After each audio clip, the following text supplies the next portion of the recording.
안녕하세요. 잡시광입니다.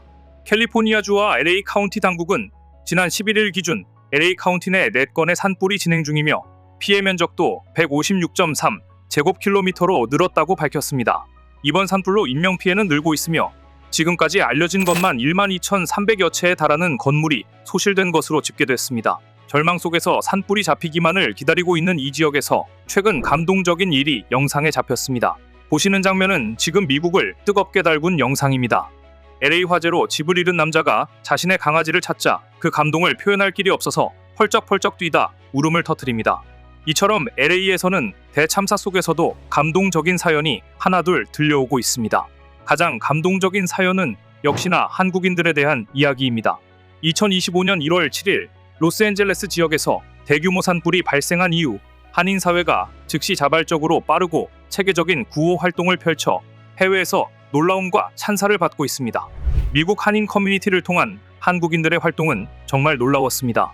화재 발생 단 이틀 만인 1월 9일부터 구호 물품 모집을 시작했습니다. 이들은 마스크, 담요 등 필수 물품을 수급했고 약 8,500개의 마스크와 60여 개의 담요를 모았습니다. 뿐만 아니라 곧바로 지역 간 협력 체계를 구축했습니다. 샌디에이고를 포함한 지역 한인들은 마스크를 모아 LA 한인회에 전달했는데 사흘 만에 무려 마스크 10만 장이 모였습니다. 뿐만 아니라 한국인 자원봉사자들은 피해 주민들의 식사를 지원하는 등 대피소와 구호물품 창고에서 주도적인 활약을 펼쳤습니다. 또한 이들은 엄청나게 모인 구호물품을 효과적으로 전달하기 위해서는 한인회가 직접 전달하는 것이 아닌 전문 기업이 나서는 것이 옳다고 판단하여 물품 지원은 기업을 통해 빠르게 전달하고 있습니다. 그 결과는 놀라웠습니다. LA 곳곳에서 한국인들이 건네주는 물과 김밥, 마스크는 이제 필수품이 되어가고 있습니다. 한국인 특유의 빨리빨리 정신이 재난 상황에서는 정말 빛을 발한다고 볼 수 있는 장면입니다. 그런데 이번 화재 사고로 한국인들의 위상은 급상승한 반면 미국에서 일본에 대한 감정은 급격하게 악화되고 있습니다. LA 산불 화재가 예상치 못하게 미일 관계의 악재로 급부상했습니다.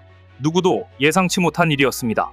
미국 캘리포니아주 LA에서 대형 산불이 닷새째 잡히지 않고 있는 가운데 미국의 한 뉴스 채널이 LA의 상황을 원자폭탄 투하 직후 일본 히로시마에 비교해 논란이 일고 있습니다.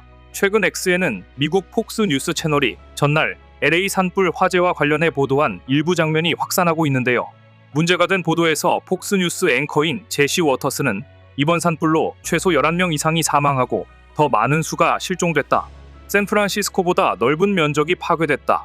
LA의 피해 지역 일부는 원자폭탄이 떨어진 직후에 히로시마처럼 보인다고 했습니다. 자막으로도 LA 일부는 히로시마처럼 보인다고 나왔습니다. 화면에는 LA 피해 지역과 과거 히로시마 모습을 나란히 비교한 사진도 등장했습니다. 이번 LA의 산불 피해 상황을 2차 세계대전 당시 히로시마와 비교해 그 심각성을 알리려는 것으로 풀이됩니다. 하지만 일본 네티즌들은 원폭 트라우마에 시달리는 피해자들을 간과한 보도라며 이에 대해 비판을 이어갔습니다. 일본 네티즌들은 미국 방송국은 히로시마시에 사과해야 한다. 산불을 원자폭탄에 비교해서는 안 된다. 원폭 투하는 미국의 전쟁 범죄고 LA 화재 역시 미국 자신의 잘못이다. 산불은 사람들이 빠져나갈 시간이 있었겠지만 히로시마와 나가사키의 사람들은 도망칠 수 없었다. 등의 반응을 보였습니다. 그런데 일본을 향한 미국인들의 날선 비난은 US 스틸 인수권에서도 일어났습니다. 일본 제철의 경쟁사인 클리블랜드 클리프스의 CEO가 일본을 격하게 비난하는 상황까지 번지자 두 나라의 감정이 최악으로 치닫기 시작했습니다. 먼저 미국 철강기업 클리블랜드 클리프스가 경쟁사인 뉴코어와 손잡고 US 스틸 인수를 추진한다는 발표가 나왔습니다. 조 바이든 대통령이 일본 제철의 US 스틸 인수를 불허한 데 따른 것입니다. 미 CNBC 방송에 따르면 클리프스는 US 스틸을 전액 현금으로 인수한 뒤 US 스틸의 전기로 자회사인 빅리버 스틸을 뉴코어에 분리매각하는 방안을 검토하고 있다고 하는데요. 클리프스가 제시한 인수 금액은 주당 $30 후반대로 일본 제철이 제시한 가격인 $55보다 낮습니다. 클리프스는 앞서 US 스틸을 $72억 인수하겠다고 제안했다가 US 스틸로부터 퇴짜를 맞은 바 있는데 $30 후반대로 매입하겠다니 아주 헐값에 사겠다는 뜻입니다. 클리프스는 당초 US 스틸 인수에 의욕을 보였으나 일본 제철과 경쟁 입찰에서 밀렸는데 이후 일본 제철이 인수에 실패하면 US 스틸을 인수하겠다는 방침이었습니다. 바이든 대통령은 지난 3일 국가안보를 약화한다는 이유로 일본 제철에 US 스틸 인수 중단 명령을 내렸는데요. 클리프스가 US 스틸을 인수하면 미국 고로 및 자동차용 강판 점유율이 100%에 육박하게 됩니다. 즉 반독점법에 저촉될 가능성이 있습니다. 그래서 인수 후 빅리버 스틸을 뉴코어에 매각할 것이라는 전망이 나오고 있는 것입니다. 그런데 클리프스의 로렌코 곤칼베스 클리프스 최고 경영자의 입에서 이런 말이 나왔습니다. 일본은 중국보다 사악하고 끔찍하다.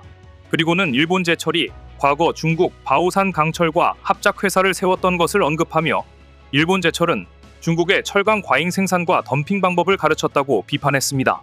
일본 제철은 지난해 바오산 강철과의 합작 사업을 청산해버렸습니다. 경쟁업체 최고 경영자 입에서 이런 험한 비판이 나오자 일본 제철은 즉각 반박했습니다. 일본 제철은 경쟁력을 가져올 기술과 투자를 제공할 수 있는 유일한 파트너이다. 곤칼베스 CEO는 편향된 고정관념에 집착하고 있다고 날선 비판을 했습니다. 한편 클리프스의 인수 추진 소식에 뉴욕 증시에서 US 스틸 주가는 종가 기준 6.13% 급등했습니다. 반면 도쿄 증시에서 일본 제철 주가는 장중 1% 넘게 떨어졌습니다. 현재 일본 제철은 US 스틸 인수 무산에 대해 미련을 버리지 못하고 소송을 남발하고 있는데요. 인수 심사에 정치적 개입이 있었다며 바이든 대통령 등을 제소했고 인수 중단 명령 무효와 재심사를 요구했습니다.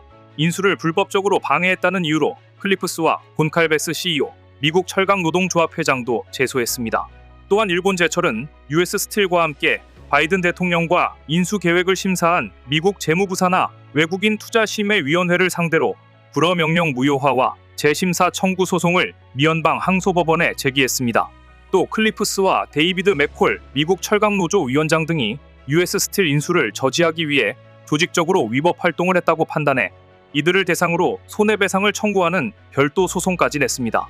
1901년 피츠버그에서 설립된 US 스틸은 미국이 경제 군사면에서 세계 초강대국으로 성장하는 과정을 함께한 상징적인 제조업체입니다.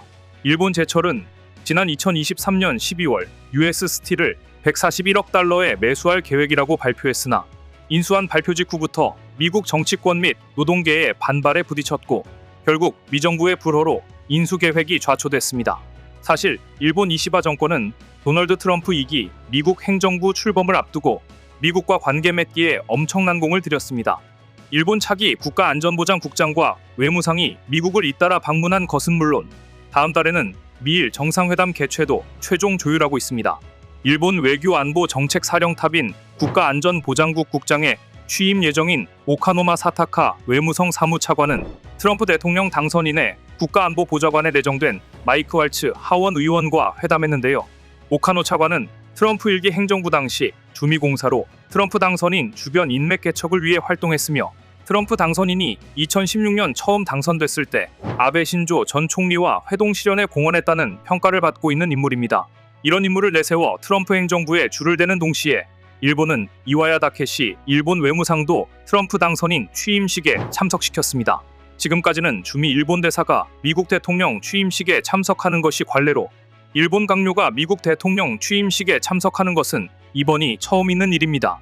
일본은 또 미국 우선주의를 내세운 트럼프 2기를 대비해 중국과 동남아시아, 유럽 등과 관계도 강화하며 외교 다각화에도 힘을 쏟고 있는데요. 이처럼 일본의 이시바 정권은 트럼프 정부에 엄청 공을 들였지만 US 스틸 인수 무산건으로 인해 시작부터 양국 사이에 갈등이 생기고 말았는데요. 지난해 10월 취임한 이후 뚜렷한 성과가 없는 이시바 총리가 과연 미국에서 트럼프를 만나 무언가 의미 있는 결과를 가져올 수 있을지 이시바 총리의 외교력이 시험대에 오를 전망입니다. 오늘 준비한 소식은 여기까지입니다. 댓글을 통한 여러분들의 많은 의견 기다리겠습니다. 시청해주셔서 감사합니다.